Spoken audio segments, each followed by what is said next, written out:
Այս տարի մայրաքաղաքի շուրջ 4 տասնյակի հասնող զբոսայգիների շարքը կհամալրվի ևս մի քանիսով։ Երևանի քաղաքապետարանը, ինչպես նախորդ տարիներին, այս տարի ևս ակտիվորեն շարունակելու է իրականացնել մայրաքաղաքում կանաչ ֆոնդի հարստացման աշխատանքներ։ Ընդլայնվող նոր տարածքների կանաչապատում, ջրագծերի, ինչպես նաև ոռոգման նոր համակարգերի փոխարինում եւ անցկացում։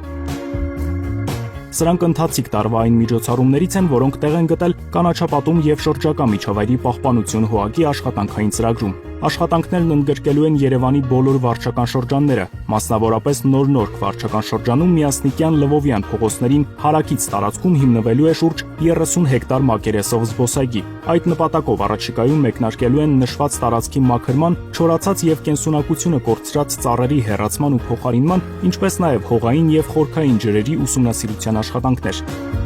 Դեռևս նախորդ տարի զավթված հողակտորների զգալի մասը վերադարձվել էր համայնքին, այս տարի նույնպես այդ գործընթացը շարունակվելու է։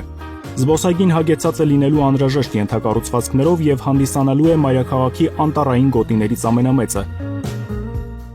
Մոտ 4 հեկտար տարածքով զբոսայգի էլ կհիմնվի Նոր-Նորքի 5-րդ զանգվածի Սուրբ Սարգիս եկեղեցուն հարակից լանջային հատվածում։ Ընթացիկ տարվա ծրագրերի շարքում է նաև Մալաթիա Սեբաստիա վարչական շրջանում գտնվող հայրենական պատերազմի հաղթանակի 40-ամյակին նվիրված զբոսայգու վերահիմնման աշխատանքները։ Տարածքում արդեն իսկ անցկացվել է ջրագիծ տնկվող ծառատեսակների ու թփերի խնամքն ապահովելու համար։ Երկար տարիներ ամայի ու անջրթի այս տարածքը առաջիկայում կդառնա երևանցիների ամենասիրելի վայրերից մեկը։